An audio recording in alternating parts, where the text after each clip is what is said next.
Suburbs Shadow, the early years of Paul Bernardo. Paul Bernardo, born in 1964, grew up in the seemingly idyllic suburbs of Scarborough, Ontario. The neighborhood, with its manicured lawns and friendly faces, painted a picture of perfection. However, beneath this veneer of normalcy lay a deeply troubled family life. The smiles in family photos masked the underlying tension and dysfunction that permeated their home. His father, a domineering figure, cast a long shadow over the household. His authoritarian presence was felt in every corner of the home, creating an atmosphere of fear and submission. Bernardo's mother, often withdrawn, seemed unable to counter her husband's harshness. Her emotional detachment left young Paul without a nurturing figure to turn to. Behind closed doors, whispers of abuse and dysfunction festered. The walls of their home held secrets that would never be spoken aloud, but their impact was deeply felt. Young Paul, exposed to this toxic environment, began to exhibit disturbing behaviors. The innocence of childhood was overshadowed by the darkness that surrounded him. He tortured animals, a chilling harbinger of the darkness that would consume him. This early sign of cruelty was a red flag, indicating a deeper, more sinister side to his personality. His academic performance plummeted, replaced by a growing fascination with violence and deviant sexual fantasies. The once promising student was now consumed by darker interests. As Bernardo entered adolescence, his troubled inner world began to bleed into reality. The line between his fantasies and actions started to blur, leading him down a dangerous path. He became increasingly isolated, his only solace found in violent pornography and disturbing fantasies. The more he indulged in these dark thoughts, the more detached he became from reality. The seeds of a monster were sown, nurtured by a toxic home life and a burgeoning obsession with control and domination. His need for power and control grew stronger with each passing day. The seemingly ordinary boy from the suburbs was transforming into a predator, his true nature lurking beneath the surface, waiting for the opportunity to erupt. The facade of normalcy was slowly crumbling, revealing the darkness within. The transformation was gradual, but undeniable. The once innocent child was now a young man with a sinister purpose, his every thought and action driven by a need to dominate and control. The eyes that once held the innocence of youth now reflected a cold, calculating mind. The journey from a troubled child to a dangerous predator was complete, setting the stage for the horrors that would follow. The darkness stirs Bernardo's descent into criminality. In the shadows of the night, a sinister transformation began to unfold. The once quiet streets of Scarborough became Bernardo's hunting ground. What was once a peaceful neighborhood turned into a place of fear and dread. He stalked young women, his gaze predatory, his intentions sinister. Each night he prowled the streets, searching for his next victim, his eyes gleaming with malevolent intent. The monster within, no longer content with fantasy, craved tangible victims.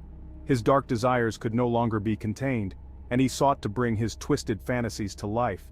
His crimes began with voyeurism, peering into windows, violating the sanctity of private lives. He found a perverse thrill in watching others, his heart racing with each illicit glimpse. Emboldened by each transgression, Bernardo escalated his attacks. What started as mere peeping soon turned into something far more dangerous and violent. He began to assault women, his rage and need for control finding release in brutal acts of sexual violence. The darkness within him grew, feeding off the fear and pain of his victims.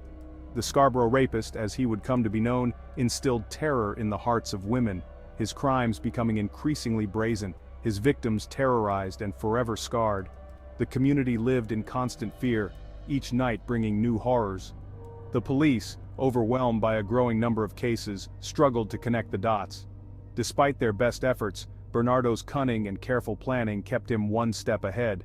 Bernardo, a master manipulator, blended into the background, his outward facade of normalcy masking the depravity within. To his neighbors, he was just another face in the crowd, hiding his true nature behind a mask of normalcy. He reveled in the terror he inflicted, his ego fueled by the power he wielded over his victims. Each act of violence fed his twisted sense of superiority, making him feel invincible. With each assault, the monster grew stronger, his appetite for violence insatiable. The more he got away with, the bolder he became, leaving a trail of devastation in his wake. The community's fear only seemed to embolden him further, driving him to commit even more heinous acts. In response, the community banded together, forming neighborhood watches and holding meetings to discuss safety measures. Despite their efforts, Bernardo's reign of terror continued, a dark cloud hanging over Scarborough. The police intensified their efforts, employing new strategies and technologies to catch the elusive predator. Detectives worked tirelessly, analyzing evidence and following leads, determined to bring Bernardo to justice. Eventually, their hard work paid off. Bernardo was finally apprehended, his reign of terror brought to an end. The community could finally begin to heal, though the scars of his crimes would remain forever. The true horror of Paul Bernardo's crimes lies not just in their brutality, but in their sheer number. Each act he committed was a testament to his complete disregard for human life and dignity. Over the course of several years, he committed acts so heinous that they defy comprehension. His reign of terror left a trail of devastation that affected not only his direct victims, but also their families and the broader community. Each incident, more shocking than the last, paints a chilling portrait of a man driven by an insatiable need for control and domination. His methods were calculated, his actions premeditated, and his cruelty knew no bounds. His victims, often young and vulnerable, were subjected to unimaginable suffering. They were robbed of their innocence and left with emotional and physical scars that would haunt them forever. The community, once peaceful, was plunged into a state of constant fear and paranoia. The sense of safety that people once took for granted was shattered, replaced by an overwhelming sense of dread. It's hard to fathom how one individual could wreak such havoc, leaving scars that would last a lifetime. Families were torn apart, and the emotional toll on the community was immeasurable. As we delve deeper into his dark world, we uncover the extent of his depravity and the devastating impact it had on countless lives. The investigation revealed a pattern of manipulation and violence that shocked even the most seasoned detectives. The courtroom trials were a harrowing experience for everyone involved, as the gruesome details of his crimes were laid bare. Justice, though served, could never fully heal the wounds inflicted by his monstrous actions. The investigation into Paul Bernardo's crimes was intense and exhaustive. Authorities meticulously pieced together evidence, often working around the clock. It was a combination of forensic science, witness testimonies, and sheer determination that eventually led to his capture. The breakthrough came when DNA evidence linked Bernardo to the heinous acts, leaving no room for doubt. His arrest marked the end of a reign of terror, but the beginning of a long road to justice. The trial of Paul Bernardo was one of the most sensational and closely followed in Canadian history. The courtroom was filled with tension as graphic details of his crimes were revealed. The prosecution presented a compelling case, backed by overwhelming evidence. The defense, despite their efforts, could not sway the jury. After weeks of harrowing testimonies, the verdict was delivered, guilty on all counts.